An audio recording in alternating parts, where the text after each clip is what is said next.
어머니, 평당 1,000원도 안 하는 이딴 똥땅이 유산이라고요? 우린 쳐다보기도 싫으니까 그냥 이 텐트에서 죽을 때까지 내려올 생각은 꿈도 꾸지 마세요. 그 모진 말만 남기고 아들 내외는 칠순 노모를 캄캄한 산속에 버려둔 채 썩은 고구마 봉지 하나만 던져주고 떠났습니다. 하지만 그들은 꿈에도 몰랐습니다. 할머니의 안주머니에는 아들이 상상조차 못할 엄청난 비밀이 숨겨져 있었다는 것을요. 그리고 산을 내려온 지 정확히 10분 뒤 아들의 휴대폰으로 다급한 전화 한 통이 걸려왔습니다.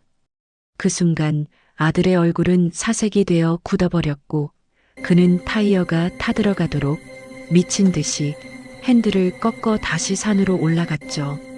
대체 10분 사이에 무슨 일이 있었길래 차가 뒤집힐 공포조차 잊은 채 미친 듯이 핸들을 돌려야만 했을까요?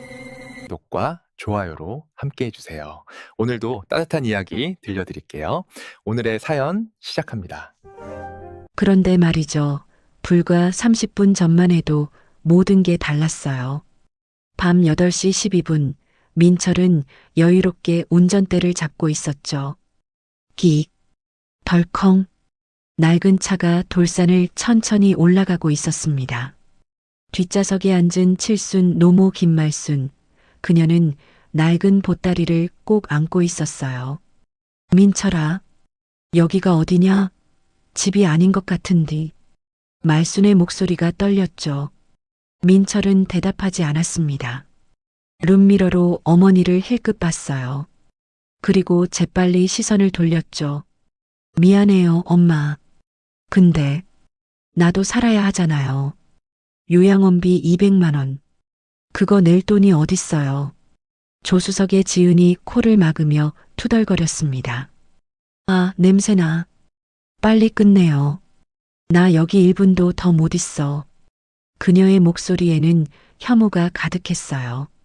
기익. 차가 공터에 멈춰섰죠. 사방은 어둠이었습니다. 달빛조차 없었어요. 칼바람만이 쌩쌩 불어댔죠. 민철이 트렁크를 열었습니다. 쿵, 탁. 곰팡이 핀 텐트와 유통기한 지난 라면 박스를 바닥에 던졌어요. 말순이 힘겹게 차에서 내렸습니다. 휙. 칼바람이 불었어요.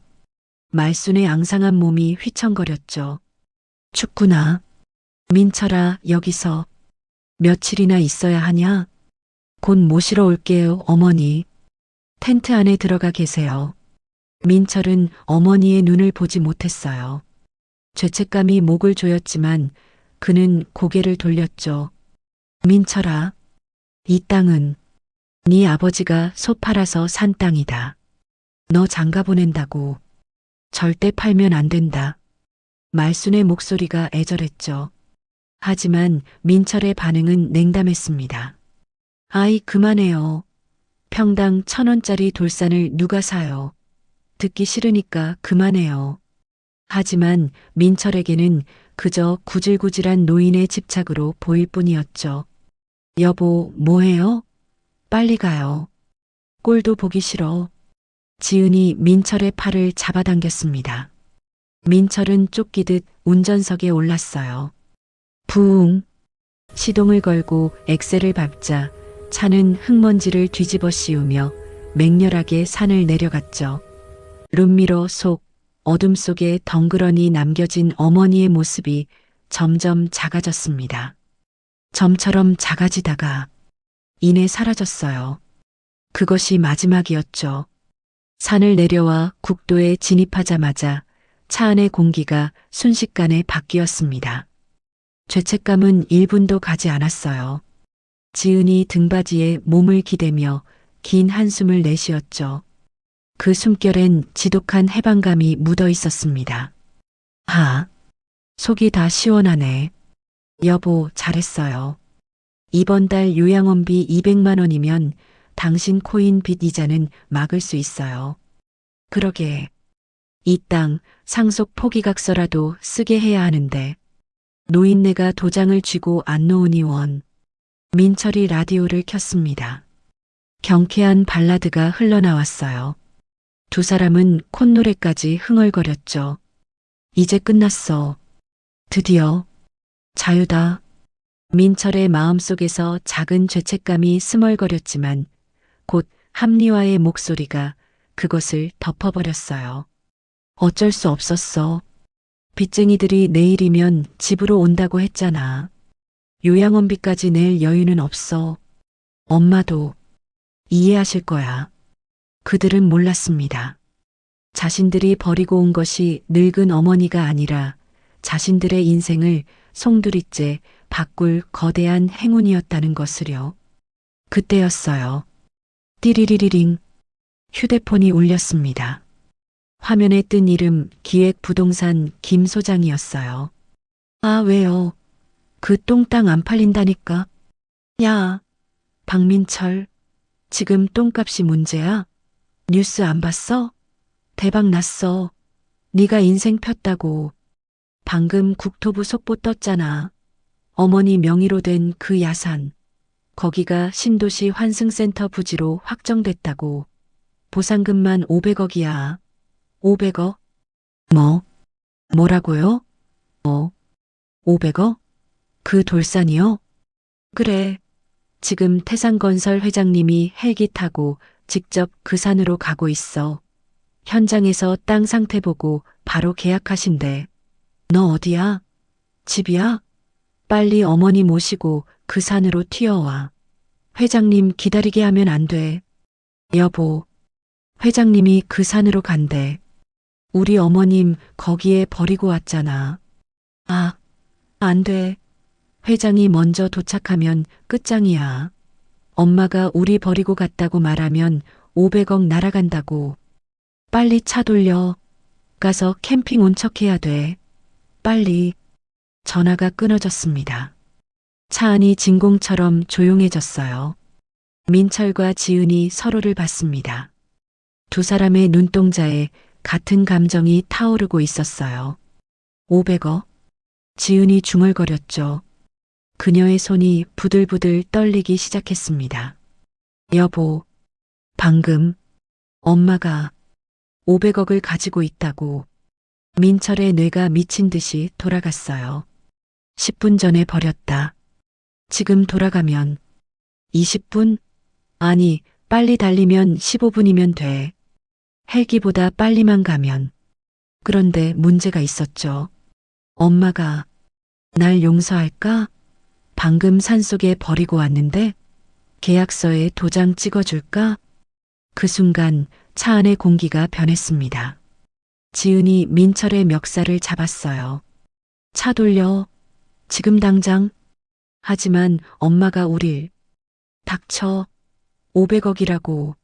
5천만 원 빚 때문에 내일 죽을 판인데 500억이 왔다고. 안 가고 뭐해? 지은의 눈이 미쳐 있었습니다. 민철도 마찬가지였어요. 기익. 핸들을 거칠게 꺾었습니다. 불법 유턴이었죠. 타이어에서 타는 냄새와 함께 하얀 연기가 피어올랐어요. 기익. 엄마, 기다려. 내가 간다. 도장 찍지 마. 차가 비명을 지르며 다시 산길로 향했습니다. 밤 8시 44분이었어요.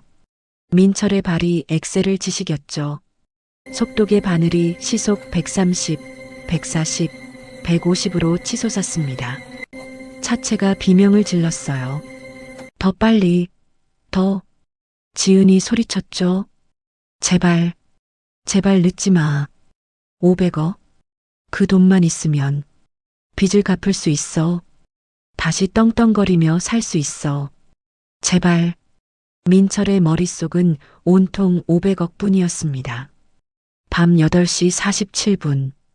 두두두두두. 헬기 소리가 들렸어요. 하늘을 보니 거대한 서치라이트가 산 중턱을 비추고 있었죠. 칠흑 같던 어둠이 대낮처럼 밝아졌습니다. 헬기다. 벌써 왔어. 지은이 비명을 질렀어요. 안 돼. 500억 뺏기면 안 돼. 민철은 이를 악물었죠. 가파른 산길, 날카로운 돌뿌리들. 차는 비틀거렸지만 멈출 수 없었습니다. 쾅! 사이드미러가 바위에 부딪혀 날아갔어요. 신경 쓸 겨를이 없었죠. 밤 8시 51분. 거의 다 왔어. 민철이 외쳤습니다. 공터가 보였어요. 그리고 민철의 심장이 멎었습니다. 수십 명의 양복 입은 사내들이 병풍처럼 서 있었어요.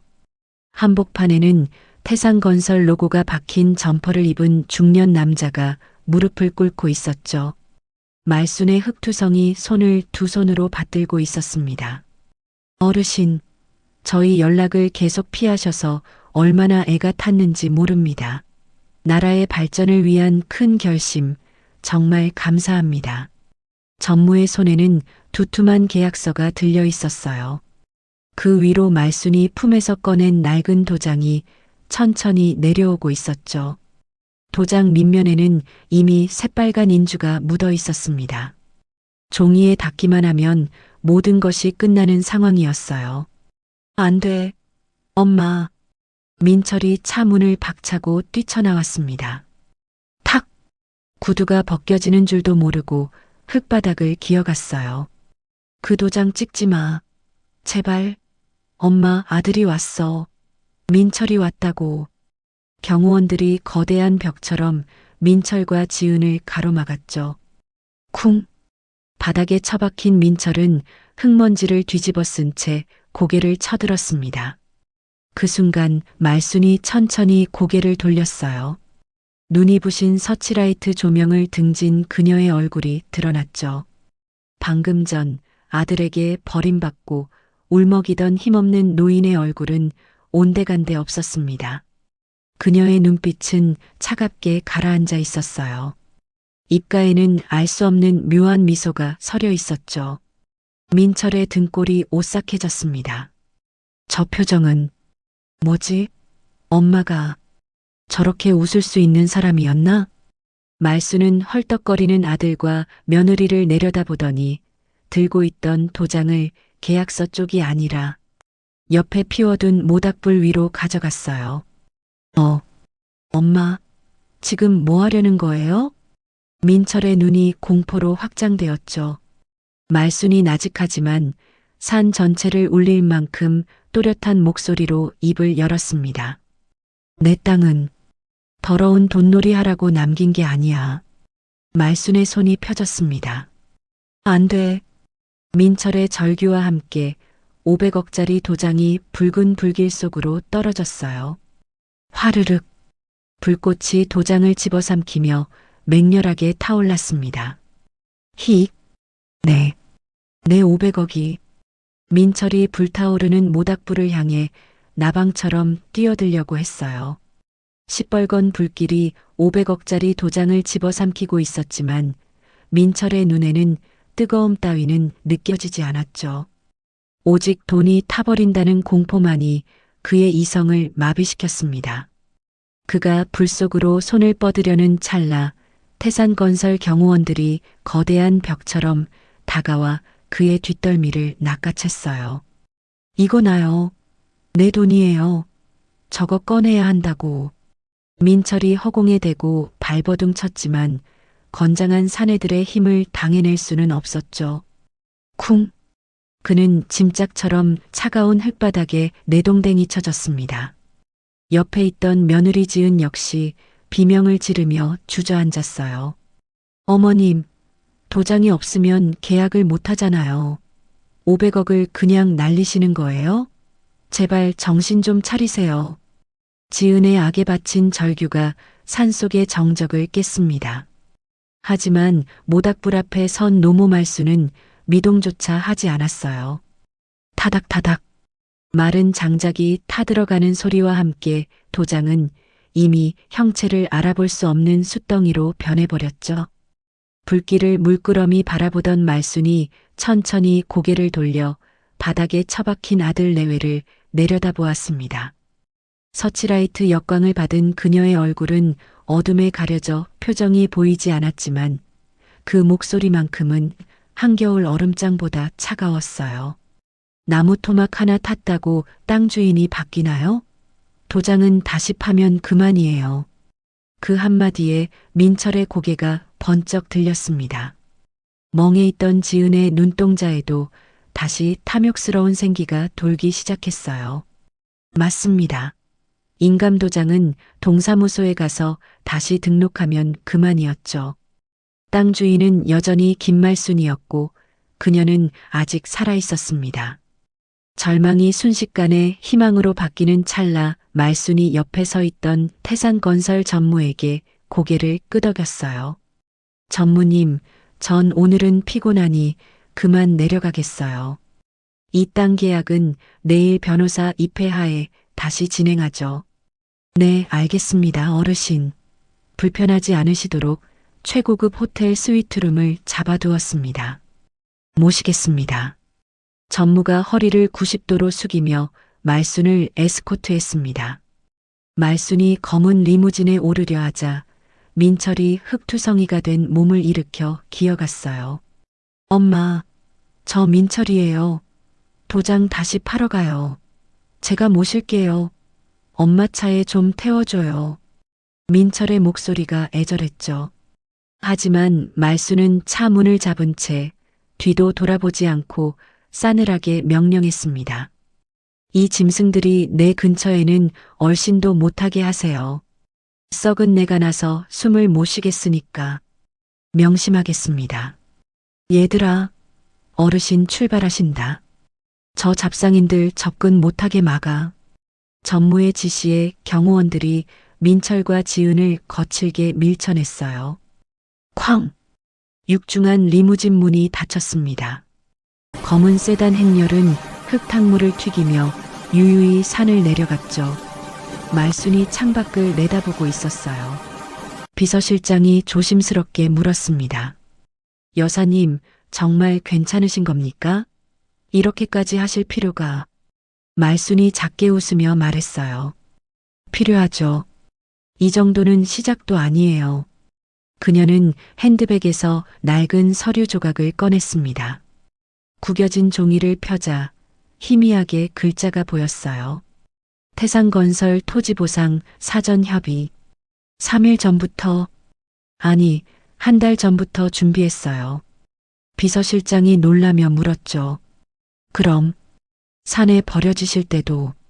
말순의 눈빛이 차갑게 가라앉았습니다. 다 알고 있었어요. 그래서 더 지켜보고 싶었죠. 그녀가 창밖의 어둠을 바라보며 나직이 말했습니다.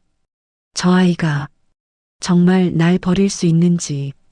덩그러니 남겨진 찢어진 텐트와 민철의 낡은 차, 그리고 넋이 나간 두 사람 위로 매캐한 연기만이 맴돌았어요. 으악, 이게 뭐야? 꿈이지? 여보, 이거 꿈이라고 해줘요. 지은이 자신의 머리카락을 쥐어뜯으며 비명을 질렀습니다. 민철은 바닥을 주먹으로 내리치며 오열했어요. 쿵, 쿵. 당장 내일 갚아야 할 코인 빚 5천만 원과 사채 이자가 그의 목을 조여오고 있었죠. 500억이 눈앞에서 아른거리는데 손에 잡히지 않는 현실은 고문보다 더한 고통이었습니다. 500억? 500억이 내 거였는데. 왜? 민철의 머릿속이 하얗게 타버렸어요. 그들은 아직 몰랐습니다. 도장이 불탄 것은 끝이 아니라 말순이 준비한 더 잔혹하고 철저한 참교육의 시작일 뿐이라는 것을요. 제2챕터 유리병 너머의 천국. 다음 날 아침이었어요. 서울 시내 한복판에 위치한 5성급 호텔 로비. 유리벽 하나를 사이에 두고 천국과 지옥이 갈라져 있었습니다. 호텔 안은 따뜻한 조명과 클래식 음악이 흐르고 있었지만 회전문 밖은 영하의 칼바람이 불었어요. 거짓골을 한 민철과 지은이 프런트 데스크 직원의 바짓가랑이를 잡고 늘어지고 있었죠. 우리 엄마가 여기 있다니까요. 2001호 김말순 씨. 내가 그분 아들이라고요. 민철의 목소리가 떨렸어요. 밤새 산속을 헤매다 온 그는 옷이 찢어지고 얼굴엔 흙이 잔뜩 묻어 있었죠. 고객님, 죄송합니다. 2001호 고객님께서는 그 누구의 방문도 전화 연결도 거절하셨습니다. 프런트 직원의 목소리는 정중했지만 차가웠어요. 계속 이러시면 경찰 부르겠습니다. 나가주십시오. 아니, 잠깐만요. 진짜 제 엄마라니까요. 제발 한 번만. 쿵. 보안 요원 2명이 달려와 민철과 지은의 양팔을 잡았습니다. 이거 나요. 나. 엄마. 민철이 발버둥 쳤지만 소용없었어요. 드드득. 끽. 대리석 바닥에 민철의 구두굽이 긁히는 소리가 요란하게 울렸죠. 회전문 밖으로 내동댕이 쳐진 2사람. 쾅! 차가운 시멘트 바닥에 엉덩방아를 찧었어요. 유리벽 너머로 보이는 호텔 로비는 닿을 수 없는 성역이었습니다. 민철은 비틀거리며 일어나 유리벽에 매달렸어요. 손바닥을 유리에 짚고 안을 들여다봤죠. 띵! 저 멀리 엘리베이터에서 내리는 말순의 모습이 보였습니다. 엄마. 평생 시장 바닥에서 몸빼바지만 입던 어머니가 밍크 코트를 두르고 귀부인처럼 걸어가고 있었어요. 민철이 유리를 두드렸습니다. 탁! 탁탁! 엄마. 엄마. 저예요. 민철이요. 하지만 방음 유리는 그의 목소리를 철저하게 차단했죠. 말수는 아들 쪽을 쳐다보지도 않고 호텔 레스토랑으로 사라졌습니다. 띠링. 그때 민철의 주머니에서 휴대폰이 진동했어요. 문자 메시지였죠. 발신인 독사파 행동대장. 박 사장, 오늘까지 이자 입금 안 되면 장기 포기각서 들고 찾아간다. 알지? 민철의 손이 부들부들 떨렸습니다. 공포에 질린 민철이 바닥에 주저앉아 덜덜 떨었어요. 여보, 우리 이제 끝났어요. 엄마가 우릴 버렸어. 500억이고 뭐고 우린 끝이에요. 민철의 목소리가 죽어갔죠. 그런데 그때였습니다. 멍하니 바닥을 보던 지은의 눈이 번쩍 뜨였어요. 그녀가 민철의 멱살을 잡고 흔들었습니다. 정신 차려요. 울고 있을 때예요? 방법이 있어요. 아직 안 끝났다고요. 뭐? 엄마가 만나주지도 않는데 무슨 방법이 있어요? 지은의 입가에 비릿한 미소가 번졌죠. 벼랑 끝에 몰린 쥐가 고양이를 무는 법. 그녀의 머릿속에서 악마의 계획이 완성되고 있었습니다. 치매요. 어머님 치매잖아요. 네. 민철이 어리둥절한 표정으로 지은을 봤어요. 어젯밤에 도장 불태운 거, 그리고 우리 못 알아보는 척하는 거, 그거 다 치매 증상이라고 우기면 돼요. 지은의 목소리가 점점 빨라졌죠. 정신 오락가락하는 노인네가 한 계약은 법적으로 무효해요. 우리가 법적 후견인이 되면 그 500억 다 우리가 관리할 수 있어요. 민철의 눈동자가 흔들렸습니다. 어머니를 정신병자로 몰아서라도 돈을 차지하겠다는 패륜적인 발상이었죠. 하지만 비톡촉 문자에 시달리던 민철에게 그것은 썩은 동아줄이라도 잡고 싶은 유일한 희망이었어요. 그래요. 엄마가 제정신일 리가 없어요. 날 버릴 리가 없잖아요. 다 치매 때문이에요.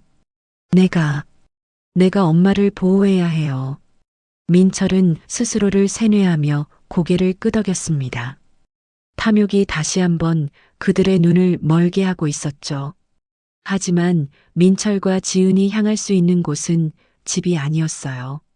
그들의 아파트 현관 앞에는 이미 붉은색 스프레이로 돈 갚아 죽인다라는 섬뜩한 글씨가 도배되어 있었고 덩치 큰 사내들이 진을 치고 있었거든요.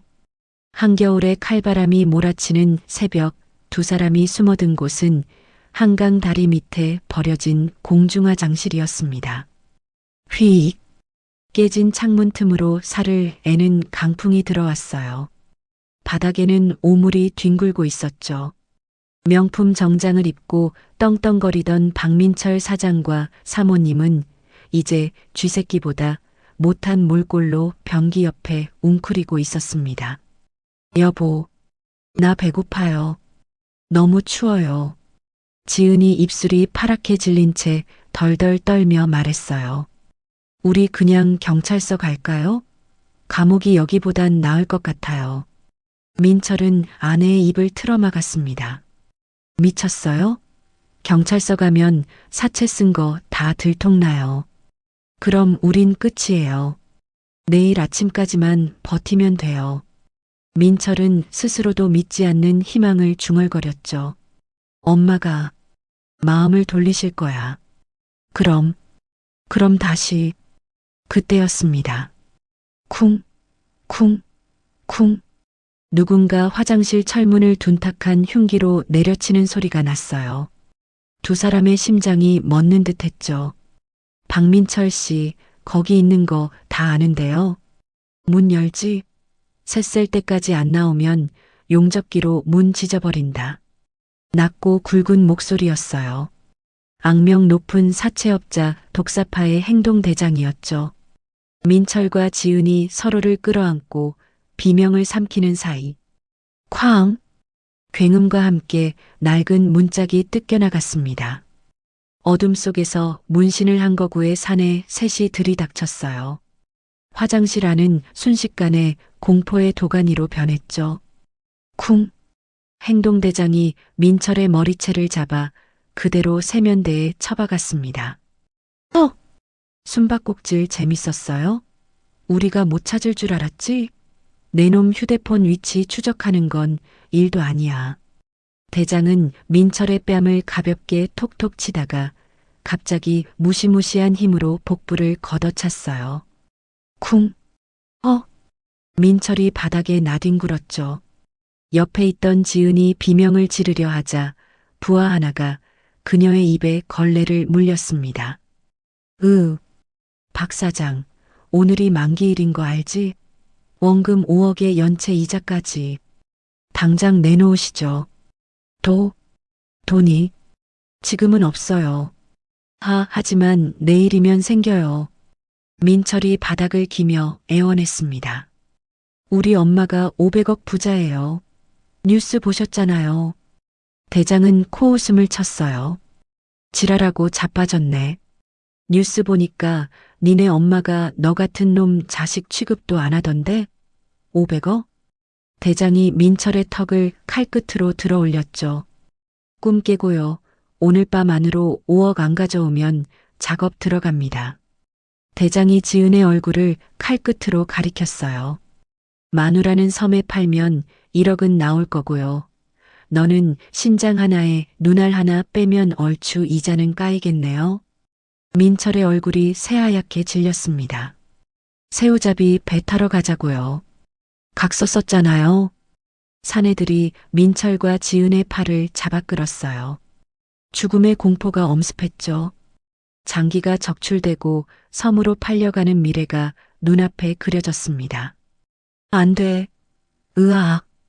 민철이 발버둥 쳤어요. 살려줘요. 진짜예요. 엄마가 저한테 유산 주기로 했어요. 오늘 밤에 호텔 가서 도장 받아올게요.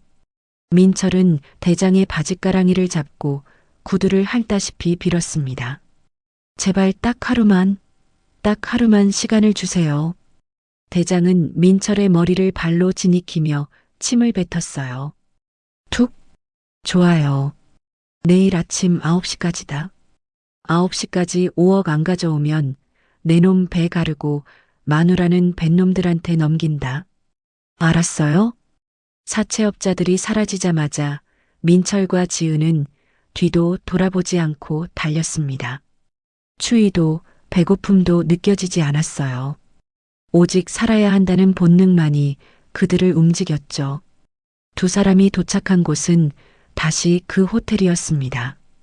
로비의 화려한 샹들리에 불빛이 그들의 초라한 행색을 비췄어요.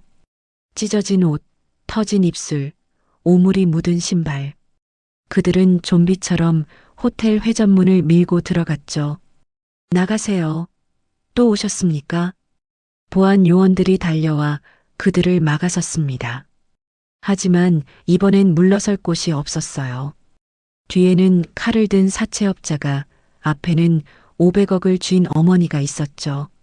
민철과 지은은 로비 한복판에 대자로 드러누워 울부짖었습니다. 엄마, 살려줘요.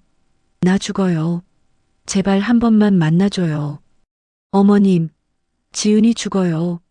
사람 좀 살려주세요. 호텔 투숙객들이 눈살을 찌푸리며 그들을 구경했어요. 짐승의 울음소리 같은 처절한 비명이 로비를 가득 메웠죠. 그때였습니다. 띵! VIP 전용 엘리베이터 문이 열렸어요. 수행 비서들의 호의를 받으며 말순이 걸어 나왔습니다. 1챕터에서 낡은 몸빼바지를 입었던 그녀는 이제 최고급 캐시미어 코트를 두른 귀부인의 모습이었어요. 엄마. 민철과 지은은 무릎으로 기어 말순의 발등에 이마를 찧었습니다. 쿵, 쿵. 바닥에 피가 묻어났지만 아픔조차 느끼지 못했어요. 어머니, 잘못했어요. 사채업자들이 우리 죽인대요. 지은이 울부짖었죠. 장기권에 간대요. 제발 5억만. 아니 1억만 주세요. 살려주세요. 말수는 혐오스러운 벌레를 보듯 무표정한 얼굴로 아들 내외를 내려다보았습니다. 그리고 손에 들고 있던 검은 비닐봉지 하나를 바닥에 툭 던졌어요. 툭. 배고프지? 이거 다 먹으면 내일 아침 내 행사장에 오게 해주마. 거기서 너희 몫을 챙겨주지. 민철이 허겁지겁 봉지를 뜯었습니다. 맛있는 냄새를 기대했지만 봉투 안에서 풍겨나온 것은 시큼하고 역한 냄새였어요. 푸. 내용물을 확인한 민철의 손이 덜덜 떨렸죠. 그 안에는 하얗게 곰팡이가 핀 생고구마 2개와 흙탕물에 젖어 퉁퉁 불어터진 초코파이, 그리고 뜯다 만 생수병이 들어 있었습니다. 3일 전 그들이 산속에 어머니를 버릴 때 이거면 충분하다며 던져주고 갔던 바로 그 쓰레기들이었어요. 말수는 그것들을 버리지 않고 챙겨왔던 거죠. 어머니, 이건 썩었는데요. 곰팡이가. 민철의 목소리가 떨렸습니다. 싫으냐? 이게 너희가 나한테 차려준 마지막 밥상 아니더냐? 말순의 목소리는 차가웠어요. 나는 너희가 준 걸 돌려주는 것뿐이다. 싫으면 말고 사채업자들한테 가거라. 말순이 차갑게 돌아서려 했죠. 죽음의 공포가 민철의 뇌를 지배했습니다. 먹을게요. 먹으면 되잖아요. 옆에 있던 지은이 비명을 지르며 썩은 고구마를 낚아챘어요. 그녀의 눈은 이미 반쯤 미쳐 있었죠. 우저? 우저? 지은은 흙과 곰팡이가 뒤섞인 생고구마를 껍질째 씹어댔습니다. 딱딱한 고구마가 씹히는 소리가 고요한 로비에 기괴하게 울려 퍼졌어요. 왜? 역한 냄새에 헛구역질이 올라왔지만 지은은 손으로 입을 틀어막고 억지로 목구멍으로 밀어 넣었죠. 삼켜야 해. 삼키지 않으면 죽어. 삼키지 않으면 죽는다는 공포가 미각을 마비시켰습니다. 민철도 울면서 흙탕물에 젖은 초코파이를 입에 넣었어요. 썩은 빵과 진흙이 뒤섞인 물컹한 식감이 입안 가득 퍼졌죠. 흙. 엄마, 저 먹고 있어요. 다 먹을게요. 민철의 눈에서 눈물이 줄줄 흘러내렸어요. 호텔 로비의 화려한 조명 아래 거짓골을 한 아들 내외가 짐승처럼 엎드려 썩은 음식을 개걸스럽게 먹어치우는 모습? 지나가는 사람들은 경악하며 휴대폰을 꺼내 촬영했지만 그들은 멈출 수 없었어요. 눈물과 콧물, 그리고 고구마 찌꺼기가 범벅이 된 얼굴은 이미 인간의 것이 아니었죠. 마지막 고구마 조각을 삼킨 지은이 바닥을 기어 말순의 구두코를 잡았습니다. 다 먹었어요, 어머님. 이제 살려주시는 거죠? 돈 주시는 거죠? 말순은 싸늘한 눈빛으로 그들을 내려다보았어요.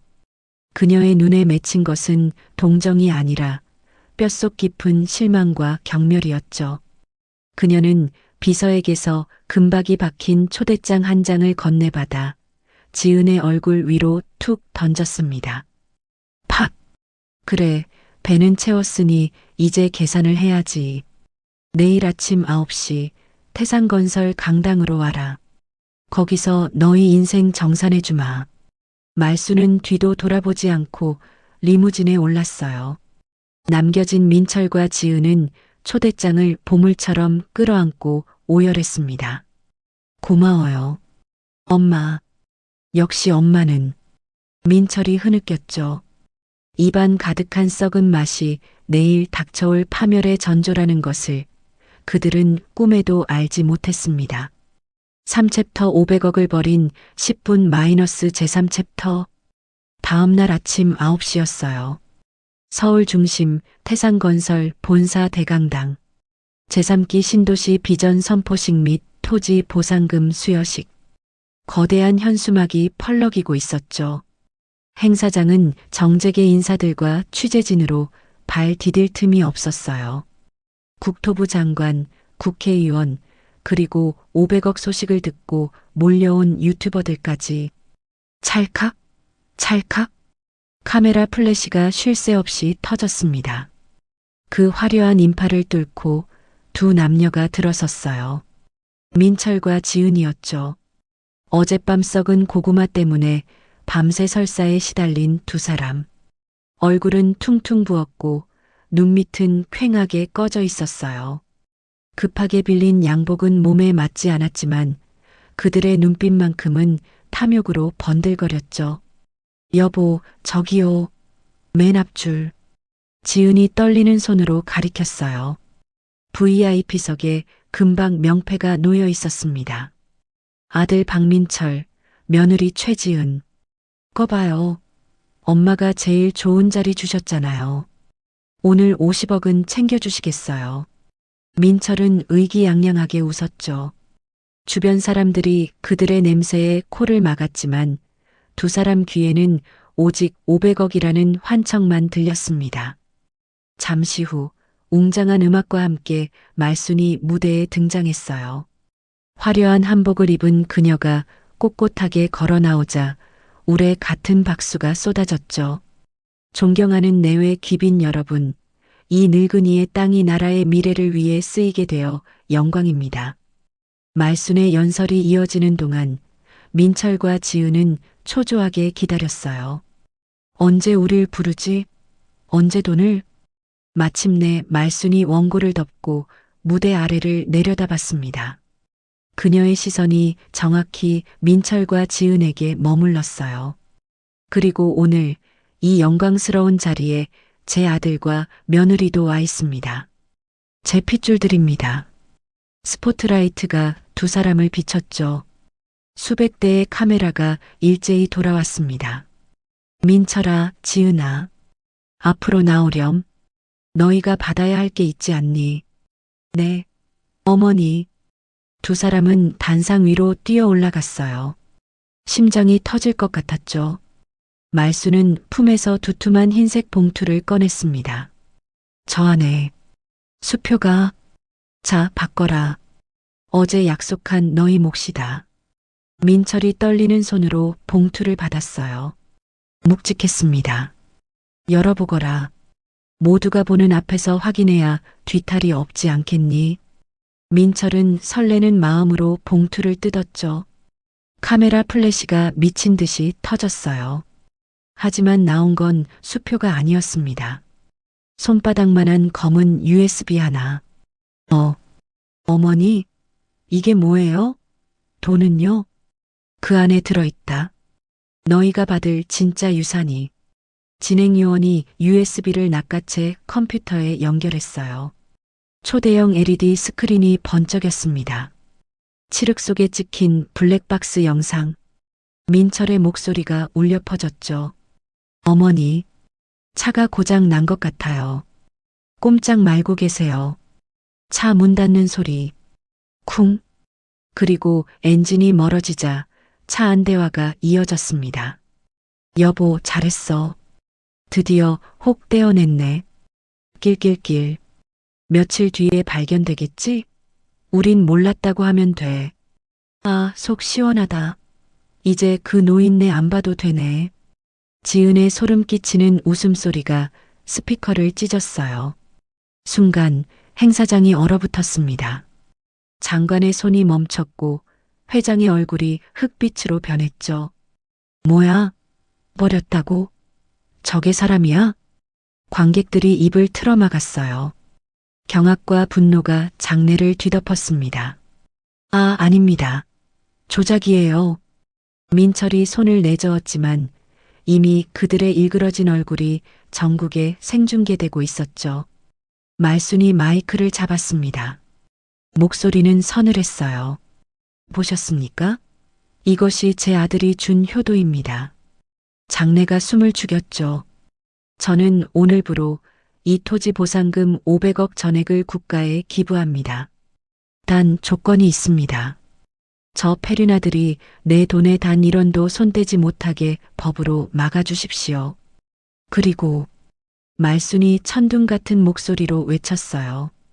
저 짐승들을 존속유기죄로 이 자리에서 고발합니다. 당장 내 눈앞에서 치워주십시오. 행사장 뒤편에서 제복 입은 경찰들이 단상으로 뛰어 올라왔습니다. 박민철 씨, 최지은 씨, 당신들을 존속유기 혐의로 긴급 체포합니다. 철컥. 차가운 수갑이 민철의 손목을 조였어요. 500억이 들어올 줄 알았던 그 손목에 범죄자의 낙인이 찍히는 순간이었죠. 안 돼. 이거 나요. 엄마, 돈 주고 가요. 내 500억. 민철이 발악했지만 말수는 눈길 한 번 주지 않았어요. 그녀는 의연하게 기부 증서에 도장을 찍었습니다. 쾅! 그 소리는 아들 내외에게 내려진 사형 선고처럼 묵직하게 울려 퍼졌죠.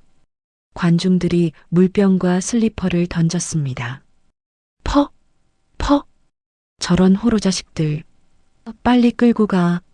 화려한 스포트라이트를 받으며 500억의 주인공이 되려 했던 그들은 이제 전 국민이 지켜보는 가운데 오물을 뒤집어 쓴 범죄자가 되어 끌려 내려왔어요. 경찰들이 두 사람을 행사장 밖으로 밀어냈습니다. 로비에는 수십 대의 카메라와 유튜버들이 대기하고 있었죠. 페륜 부부 나옵니다. 찰칵, 찰칵, 찰칵. 플래시가 소나기처럼 터졌어요. 박민철 씨, 어머니를 산에 버리고 잠이 왔습니까? 500억 기부 소식 들으셨어요? 기자들의 질문이 비수처럼 꽂혔습니다. 차가운 겨울바람이 얼굴을 때리는 순간 민철의 눈에 낯익은 얼굴들이 들어왔어요. 경찰 통제선 너머 검은 양복 입은 험상궂은 사내들. 독사파 행동대장과 부하들이었죠. 대장과 눈이 마주쳤습니다. 대장은 비릿하게 웃으며 엄지손가락으로 자신의 목을 긋는 신용을 했어요. 쓱! 입모양으로 천천히 말했죠. 감옥 갔다 오면 죽는다. 힉! 민철은 공포에 질려 오줌을 지렸습니다. 바지가 축축하게 젖어들었어요. 안 타요. 나 감옥 안 가. 저기 쟤네들이 있어요. 민철이 발작했지만 경찰들이 강제로 호송차에 구겨 넣었죠. 철커덕. 육중한 철문이 닫혔습니다. 창살 너머 세상은 밝았지만 차 안은 완벽한 어둠이었어요. 지은은 이미 실성한 듯 중얼거리고 있었죠. 500억. 내 돈. 고구마. 호송차가 사이렌을 울리며 출발했습니다. 삐용삐용. 그 소리는 그들의 파멸을 알리는 장송곡처럼 들렸어요. 같은 시각 태산건설 펜트하우스. 말수는 창가에 섰습니다. 발 아래로 경찰차가 개미처럼 작아져 멀어졌죠. 비서실장이 조심스럽게 물었어요. 여사님, 정말 괜찮으시겠습니까? 하나뿐인 아드님인데. 말수는 창에 비친 자신을 바라봤습니다. 돈 무서운 줄 모르고 날뛰는 짐승은 철창에 가두는 게 살리는 길이에요.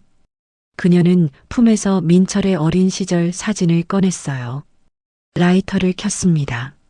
칙. 사진이 검은재가 되어 허공으로 흩어졌죠. 가자. 시장 가서 뜨끈한 국밥이나 한 그릇 해야겠다. 말순이 펜트하우스를 나갔습니다. 통유리 너머로 3기 신도시가 들어설 야산이 황금빛으로 빛나고 있었어요. 탐욕에 눈먼 자들은 지옥으로 떨어졌지만 욕심을 버린 노모의 세상에는 따뜻한 봄이 찾아오고 있었습니다.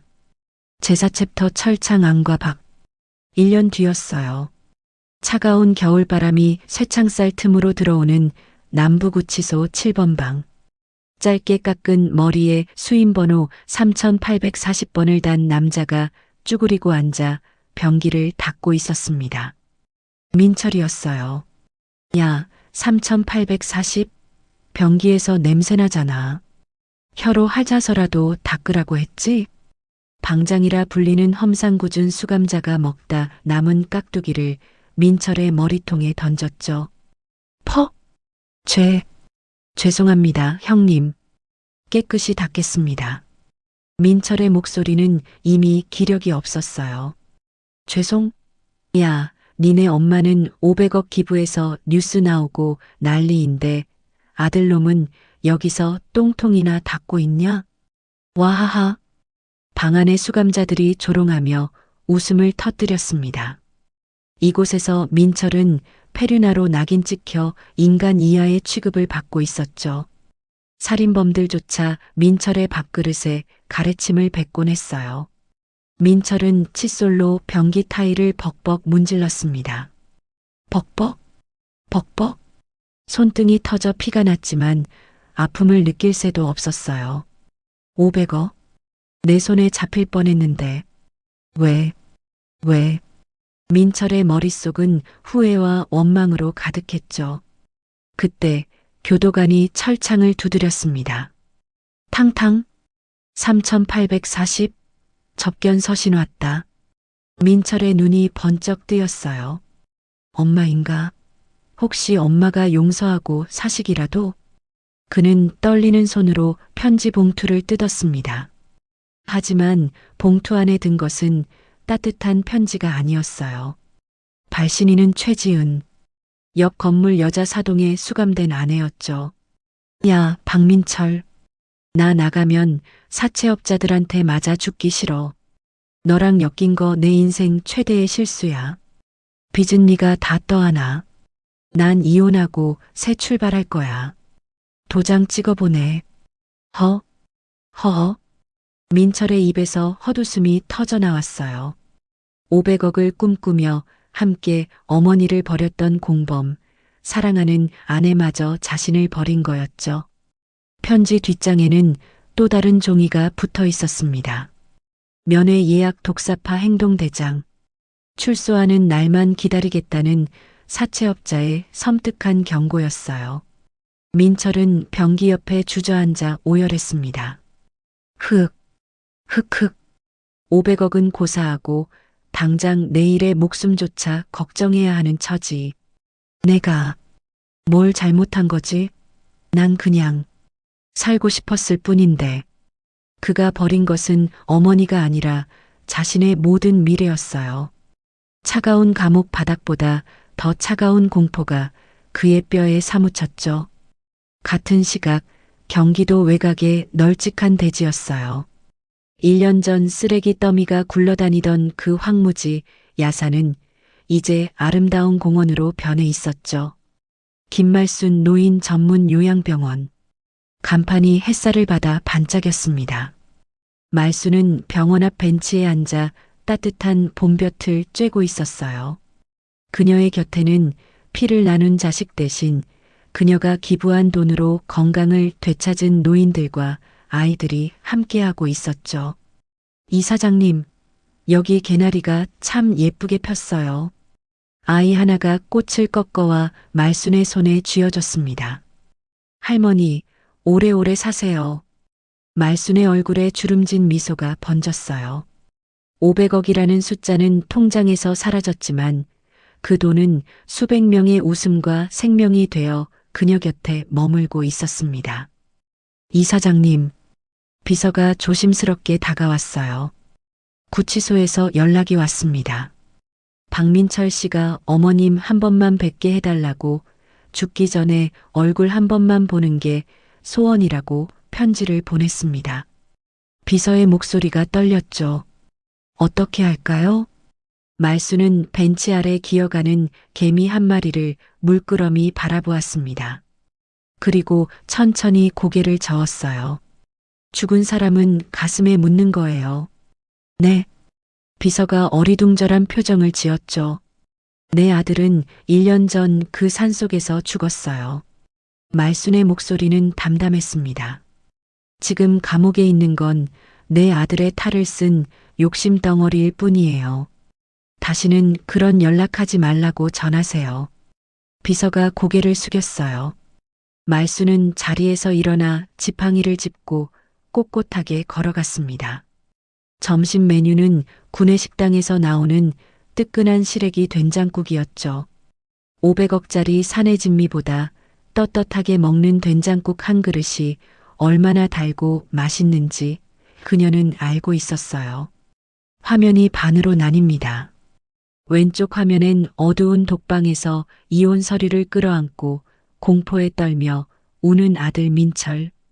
오른쪽 화면엔 따스한 햇살 아래 수많은 사람의 존경을 받으며 웃는 어머니 말순. 두 사람의 운명을 가른 것은 돈이 아니었어요. 1년 전 그날 밤 썩은 고구마를 삼키며 양심을 팔았던 선택이었죠. 6개월 후 민철은 출소 날짜가 다가올수록 더욱 불안해졌어요. 나가면 저 사채업자들이 날 죽일 거야. 밤마다 악몽에 시달렸죠. 칼을 든 사채업자들이 쫓아오는 꿈, 심장이 적출되는 꿈, 새우잡이 배에 실려가는 꿈. 으악! 민철이 비명을 지르며 깼습니다. 야, 3840? 시끄러워. 방장이 발로 차며 소리쳤죠. 쿵.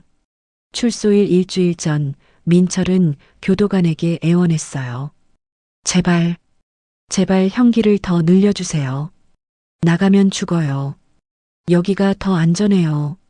하지만 교도관은 차갑게 고개를 저었죠. 그건 안 돼. 형기는 법으로 정해진 거야. 민철의 얼굴이 하얗게 질렸어요. 출소일 당일 민철은 떨리는 손으로 출소복을 입었습니다. 교도소 정문 앞에 서자 자유의 바람이 불었어요. 하지만 그것은 상쾌한 바람이 아니었죠. 죽음의 바람이었습니다. 정문 밖 검은 승합차 한 대가 기다리고 있었어요. 차 문이 열리자 독사파 행동대장이 비릿하게 웃으며 내렸습니다. 박 사장님, 오래 기다렸습니다. 대장의 손에는 서류 뭉치가 들려 있었어요. 장기 포기 각서. 자, 이제 약속 지킬 시간이죠? 민철의 다리가 후들후들 떨렸어요. 살려주세요. 각서 썼잖아요. 신장 하나, 눈알 하나. 병원 다 예약해뒀어요. 가시죠. 사내들이 민철의 팔을 잡았습니다. 민철은 그제야 깨달았어요. 감옥이 지옥이 아니었다는 것을, 진짜 지옥은 지금부터였다는 것을. 엄마. 민철이 마지막으로 중얼거렸죠. 하지만 이미 늦었어요. 검은 승합차가 출발했습니다. 민철을 태우고 어둠 속으로 사라졌죠. 그로부터 1년 후, 말수는 여전히 병원 벤치에 앉아 있었어요. 어느 날 비서가 조심스럽게 다가왔습니다. 이사장님, 박민철 씨 소식입니다. 말순이 고개를 들었죠. 출소 후 행방불명이 됐다고 합니다. 경찰이 수사 중이지만 비서는 더 이상 말을 잇지 못했어요. 말수는 아무 말도 하지 않았습니다. 그저 하늘을 올려다봤죠. 구름이 천천히 흘러가고 있었어요. 그 아이가 선택한 길이에요. 말순이 나직이 말했습니다. 탐욕을 선택하면 파멸이 오는 법이죠. 나는 그저 거울을 보여줬을 뿐이에요. 말수는 자리에서 일어나 병원 안으로 걸어갔어요. 오늘도 그녀를 기다리는 사람들이 많았죠. 치료를 기다리는 노인들, 따뜻한 밥을 기다리는 아이들. 500억은 사라졌지만 그 돈이 만든 사랑은 여전히 이곳에 살아 숨쉬고 있었습니다. 병원 입구에 세워진 커다란 돌비석. 거기에는 이렇게 새겨져 있었어요. 탐욕은 눈을 멀게 하지만 베품은 세상을 얻게 합니다. 500억보다 귀한 것은 오늘 밤 다리를 뻗고 잘 수 있는 떳떳한 마음입니다. 말수는 비석 앞에 섰어요. 돌아가신 남편의 이름 옆에 자신의 이름이 나란히 새겨져 있었죠. 여보, 우리 아들. 제대로 키우지 못해서 미안해요. 말순의 눈에 눈물이 맺혔습니다. 하지만 마지막까지 사람답게 살다 가라고 기회를 줬어요. 그 아이가 선택을 잘못한 거예요. 바람이 불었어요. 나뭇잎이 바스락거렸죠. 말수는 남편의 이름을 쓰다듬었습니다. 당신이 소팔아서 산 그 땅, 결국 많은 사람들을 살렸어요. 당신 자랑스러워해도 돼요. 말순이 미소 지으며 돌아섰어요. 저 멀리 아이들이 뛰어노는 소리가 들렸습니다. 할머니, 같이 놀아요. 그래, 간다. 말순이 지팡이를 짚고 아이들에게 걸어갔죠. 그녀의 뒷모습은 더 이상 버림받은 노인이 아니었어요. 수백 명의 희망이 된 영웅이었습니다. 여러분, 지금 이 순간에도 선택의 기로에 서 있으신가요? 탐욕을 택하시겠습니까? 아니면 양심을 택하시겠습니까? 박민철은 10분 만에 500억을 얻을 뻔했지만 그 10분의 선택이 그의 인생 전부를 앗아갔습니다.